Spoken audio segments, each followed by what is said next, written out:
anybody seen Europe's navies? They seem to be gone. Because it looks like the United Kingdom can't even deploy a warship to freaking Cyprus because it doesn't have any to spare. Meanwhile, the rest of Europe either sleepwalks through the freaking next war in Europe or gets ready for the next ground war, and the maritime domain seems to be neglected. Mission failed. We'll get them next time. And I didn't know how bad this was until President Trump asked the European nations to send frigates to the Strait of Hormuz to help escort tanker ships through the strait, and they didn't. And at first I thought, all right, well, this is a snub for demanding that Greenland become part of America, or one of the other 10,000 freaking things President Trump has said about NATO and Europe in the last year. But as I look at the numbers, like for the first time, I actually got scared. And then I realized that the whole of Europe not sending ships to Hormuz was being played as a snub against the president, but in reality, Europe doesn't have any ships to send. And I never noticed this because I tend to stay away from maritime stuff, but I did a lot of research on it. I wrote a whole accompanying white paper at ryanbeth.substack.com for paid members. It's $5 if you're not a member. Both England and France, countries that historically used to float large navies, have struggled to keep up with demands placed on their increasingly smaller navies. Let me give you some numbers here. The UK currently has 2 aircraft carriers, 17 surface combatants, and 7 submarines. To put this into perspective, when Argentina invaded the Falkland Islands in 1982, the UK sent 43 Royal Navy warships. The size of the Royal Navy today is almost half of the size of one part of the Navy that was sent on that operation in 1982. And the rest of Europe doesn't look much better. Again, you can get the numbers in my white paper, ryanbeth.substack.com. Many of the continent's naval forces, especially those of the NATO, have struggled to modernize, and Europe's navies are in abysmal shape. If you stick around till the end, I'll give you 3 potential solutions to at least kickstart the rebuilding and modernization of European navies. On the subject of alliances, a bunch of people wrote me referencing this article in the South China Morning Post about what Pakistani jets in Saudi Arabia mean for security in the Iran war. And I have told people use ground news to inspect your sources. As you can see here, South China Morning Post is owned by the Alibaba Group, which is located in China. And this is a great thing about ground news. They not only show you the ownership of the publication, but the average factuality rating and the bias of the publication, along with how a story is being covered by other publications. Ground News is a news aggregator which helps you find stories that you may have missed. Best features is blind spot report, which shows you stories you might have missed due to your own personal bias.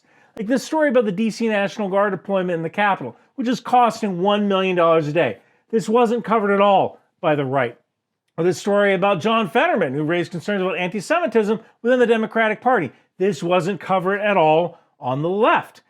I use ground news every single day. It's part of my morning routine. I even pay for it. They don't give it to me for free. So click the link in the description below, hit the QR code up here, go to ground.news/Ryan to get 40% off the Vantage plan and start getting the whole side of every story. Based on information collected from Jane's Fighting Ships 2024-2025, Europe's navies exhibit some serious capability gaps. Taking only NATO members into account here, I found that the continent had 4 aircraft carriers in varying states of usefulness. Many of Europe's navies lacked more modernized large surface combatants, such as cruisers and destroyers. Many navies had few, if any, submarines, and only small contingents of surface combatants that included corvettes and frigates. So raise a glass of frigates. As a point of comparison here, British large surface combatants and small surface combatants numbered less than 20 vessels. The United States Navy, per the Congressional Research Service, has around 84 large surface combatants alone, including 7 Ticonderoga-class cruisers, 75 Arleigh Burke-class destroyers, and 2 Zumwalt-class destroyers with 1 on the way. However, we do need to be aware of an issue facing the Navy in its daily operations here.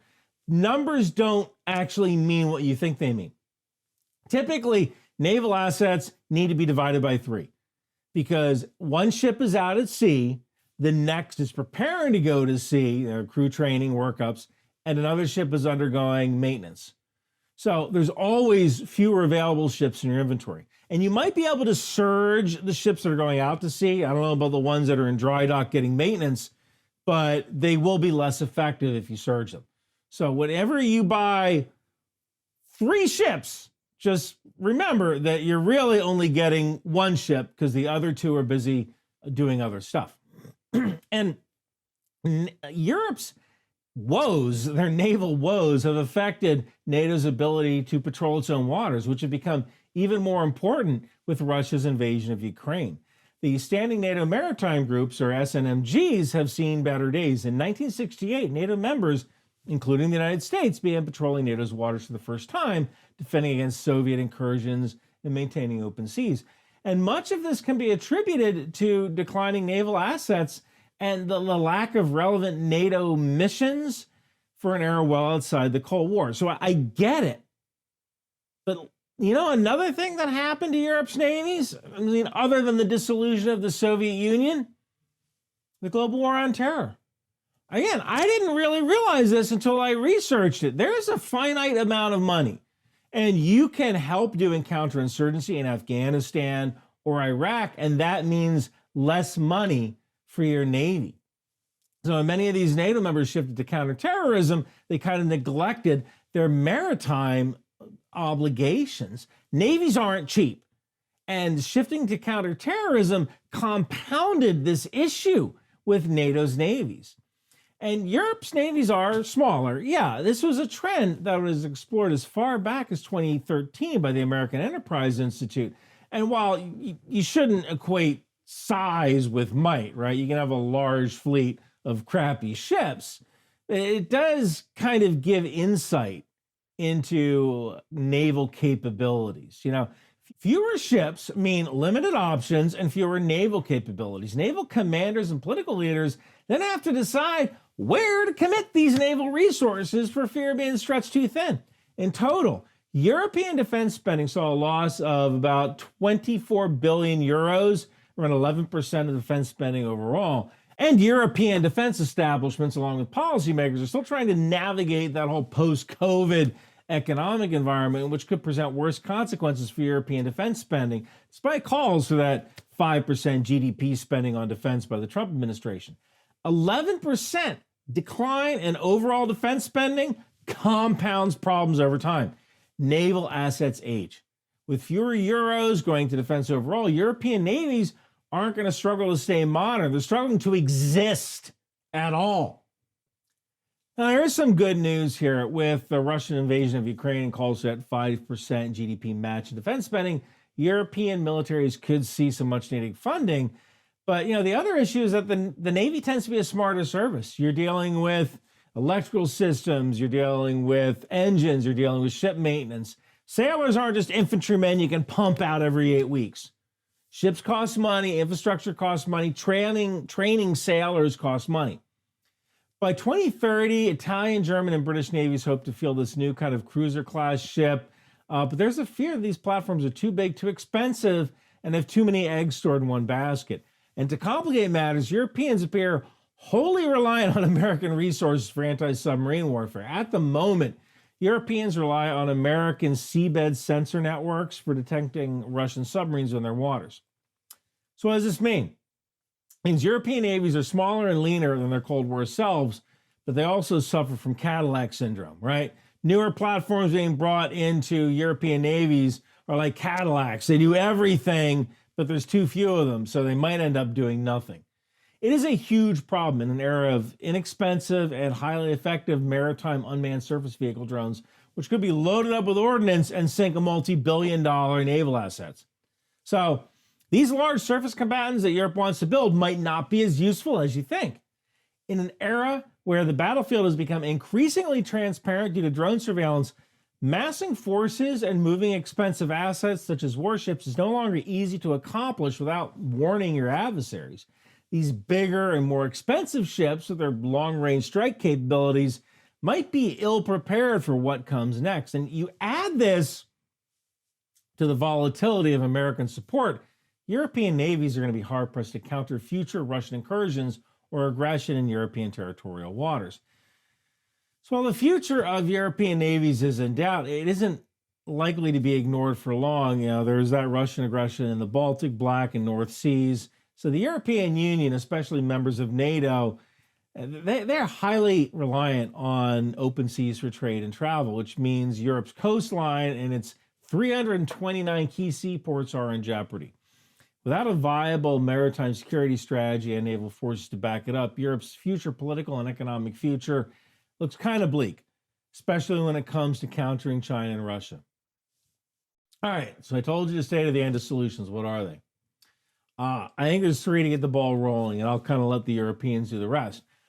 I know, you're typical American, like doing the whole, here's what you can do, Europe, but maybe you should freaking listen this time. First, Europe could try a moonshot where missiles are containerized and placed on existing cargo ships along with containerized suites of sensors. I don't see this happening because it requires a lot of cooperation, collaboration, money, and political will. But something like that could see you spin up these maritime transport ships that have some teeth fairly quickly. Second, the United States and Europe can use an economic deal to help both sides kind of get what they need. Europe has 14 shipyards. We need to build ships. We could have the Europeans build us ships. And this money could be used to help bolster European defense spending, among other things. The U.S. gets its ships. Europe becomes like increasingly more self-reliant. Now, I don't really see this either. American shipbuilders would find this very distasteful, to say the least. But there's no doubt it would help kickstart defense spending, at least in Europe. Third option here is one that has been championed on our side of the pond, and that is Europe takes the reins and starts building its own damn defense apparatus that secures it regionally and internationally. The Europeans should kind of keep building on this momentum that they have when Russia invaded Ukraine and they started to realize, crap, we need a bigger military. You know, they can maintain their independence from the U.S. and regional global powers, but they need a navy to do it. Either way you slice it, it's messy. It requires some give and take, and I think that's kind of what's at stake here is Europe's maritime sovereignty. They have to make some hard decisions, as does the United States. And while drones might be the way of the future, they have their limitations. You can't protect merchant shipping with a drone. And, you know, there's this joke, and I've even said it, that Iran's about to find out why America doesn't have free healthcare. And while that is kind of true, the reason Europe has been able to have things like free healthcare, 6-week vacations, generous social and college programs is that Europe traded its maritime power for the assumption that someone else, the United States, would handle the oceans. And that worked for about 30 freaking years. But it's not going to work any longer. Not with China building fleets instead of factories. And that's the problem. You got Chinese shipyards launching warships like they're freaking printing them. And global trade is moving through an increasingly congested waters. And if you can't look after your own maritime interests anymore, like the Strait of Hormuz, you might as well not even call yourself a sovereign nation. Because at the end of the day, yeah, drones can sink ships, missiles can threaten bases, but only navies can control the sea. Read my white paper on this topic at riotbeth.substack.com. Thank you guys so much for watching. In a world where fashion meets firepower, where style becomes strategy, it's time to gear up for the ultimate mission with Bunker Branding. Introducing the Rock Out With Your Chalk Out t-shirt, a tribute to the fearless air cavalry. Feel the adrenaline rush as you don the pride of the skies. For those of you who dare from the air, precision and power unite when you think outside the bomb. And don't miss our Live, Laugh, Launch t-shirts for Patriot and HIMARS, because sometimes defending freedom means bringing the thunder. Finally, for the true defender of the seas, we present Department of the Boat People. Sail with honor and show your allegiance to the world's mightiest maritime force. With these shirts, hoodies, and stickers, along with the tow missile, landmines, and drone warfare. These aren't just shirts, they're statements. They're your way of saying I stand for strength, unity, and style. Get yours at Bunker Branding today.